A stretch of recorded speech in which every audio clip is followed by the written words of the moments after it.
वो लू लगने के, सन स्ट्रोक के या हीट स्ट्रोक के होते हैं। सबसे पहले गर्मी लगेगी, शदीद तपश महसूस होगी, बाज़ लोगों को दौरे पड़ने शुरू हो जाते हैं, बाज़ लोगों को मतली होती है, बाज़ लोगों को उल्टियाँ शुरू हो जाती हैं। और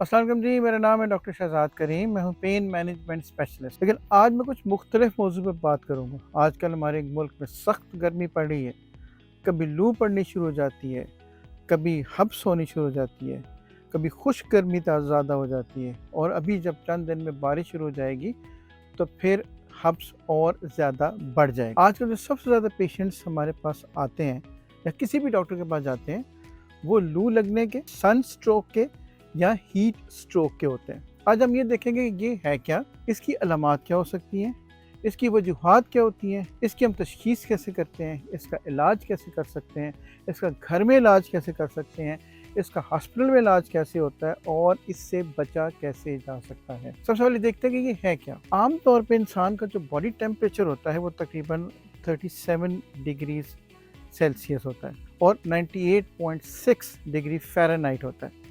अगर ये टेम्परेचर किसी वजह से 98.6 से 104 हो जाए और 37 से बढ़ के ये 40 डिग्री सेंटीग्रेड हो जाए, तो उसका मतलब ये हुआ कि बॉडी के अंदरून के हिस्से जो हैं ये काम करना आहिस्ता आहिस्ता बंद कर देंगे, और इसी को हीट स्ट्रोक या सन स्ट्रोक या लू लगना कहते हैं। इसकी अलामात क्या होती हैं?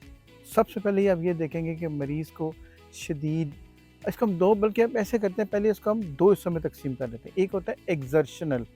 एग्जर्शनल का मतलब ये होता है कि उन लोगों को जो धूप में काम कर रहे हैं, जैसे फ़ौजी हज़रात हैं, फोर्सेस के लोग हैं, जो धूप में लोग मज़दूर काम करते हैं, वो जो स्पोर्ट्स के लोग काम करते हैं, या आपको किसी वजह से गर्मी में निकलना पड़ जाए तो उससे जो सन स्ट्रोक होता है उसको एग्जर्शनल कहते हैं। इसके अलावा दूसरी इसकी किस्म होती है, उसको नॉन एग्जर्शनल कहते हैं। वो लोग जो बीमार हैं, जिनको ब्लड प्रेशर है, जो पहले ही कमज़ोर हैं, जो किसी और बीमारी का शिकार हैं, उनको आहिस्ता आहिस्ता ये सन स्ट्रोक हो सकता है। इसमें थोड़ा सा टाइम ज़्यादा लग जाता है।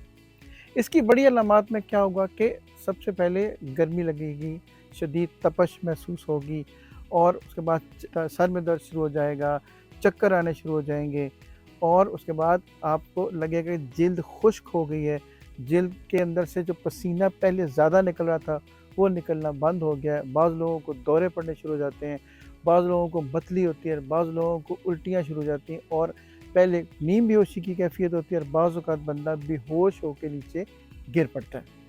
तो ये एक स्टेप वाइज़ एक प्रोसेस है जो एक साइड से शुरू होता है और ये आहिस्ता-आहिस्ता चलता जाता है। अब इसकी वजूहात क्या हो सकती हैं?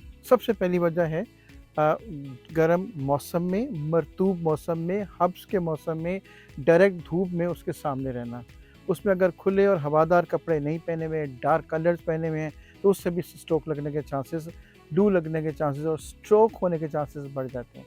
फिर वो लोग जिनको डिहाइड्रेशन है, जिनको पहले ही पानी की कमी है, वो लोग जो पानी नहीं पीते, वो लोग जो कोला ड्रिंक्स ज़्यादा इस्तेमाल करते हैं, वो लोग जिनको धूप में फिरने की आदत नहीं है, वो लोग जो हर वक़्त किसी ठंडी जगह पे रहते हैं और एकदम ये किसी बाहर जगह पे आ जाते हैं, उन लोगों को ये स्ट्रोक होने के चांसेस निस्बतन ज़्यादा होते हैं, और उसकी वजह भी बेसिक यही बनती है।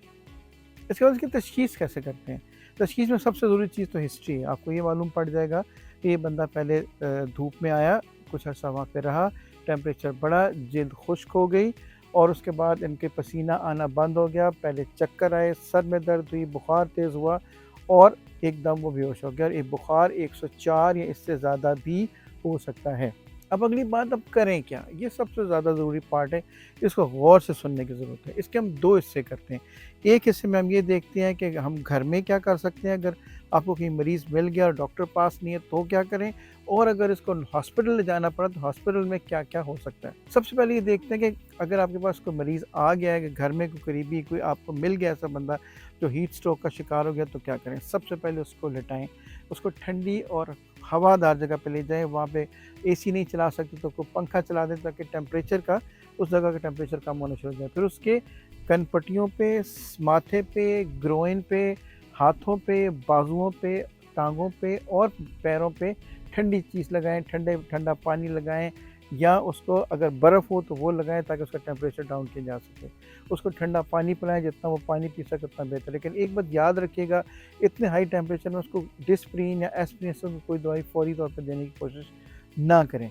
अगर आप यही काम कर लेंगे तो उसका, और जितने मैक्सिमम ऊपर से कपड़े उतार सकते हैं, उतार दें ताकि उसकी बॉडी टेम्परेचर उसको बेहतर होना शुरू हो जाए। और उसके बावजूद अगर वो ठीक ना हो तो उसको फिर हॉस्पिटल में ले जाएँ। हॉस्पिटल में हम 2 किस्म के काम करते हैं। एक तो उसको ठंडी ड्रिप्स लगा देते हैं, यानी वो गर्म जो पानी की ड्रिप्स लगाते हैं, उसको हम पहले ठंडा कर देते हैं ताकि अंदर वो टेम्परेचर उसका कम से कम होता जाए। और उसके बाद फिर बाज़ औक़ात अगर इससे भी फ़र्क ना पड़े तो हम पखाने के रास्ते, नाक के रास्ते, तमाम जगहों के ऊपर हम ठंडा पानी अंदर डालना शुरू कर देते हैं ताकि बॉडी का जो कोर टेम्परेचर है, जो अंदर का टेम्परेचर है, वो बेहतर से बेहतर होना शुरू हो जाए और ताकि वो डाउन हो जाए। और एक बात याद रखनी कि एक हद से नीचे हमने टेम्परेचर डाउन नहीं करना। अगर टेम्परेचर 102 से नीचे चला गया है और अगर उधर 98 से नीचे चला गया तो उसके बाद हम उसको ठंडा करना बंद कर देते हैं। बाकी वो खुद ब खुद आहिस्ता-आहिस्ता ठंडा होना शुरू हो जाता है। और आखिर में रहेगी एहतियात।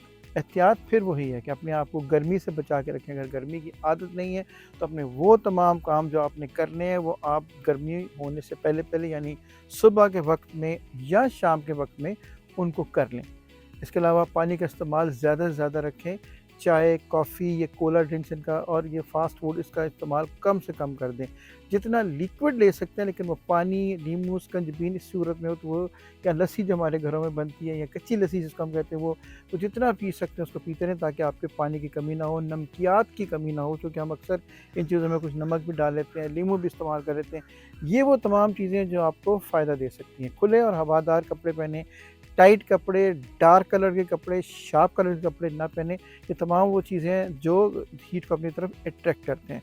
फिर छोटे बच्चों को, बुज़ुर्गों को और पेट्स को कभी भी अपनी गाड़ी में ना छोड़ें, क्योंकि अगर धूप में थोड़ी-सी देर को भी ये लोग रहेंगे, इनमें रेज़िस्टेंस नहीं होती तो इनको लू लगने के, बीमार होने के और ख़तरनाक हद तक बीमार होने के चांसेस ज़्यादा होते हैं। क्योंकि एक बात याद रखिए, अगर इसकी एहतियात नहीं की जाएगी और अगर ये फुल फ्लेज लू लग जाती है, सनस्ट्रोक हो जाता है, तो इसमें डेथ के चांसेस भी बढ़ जाते हैं।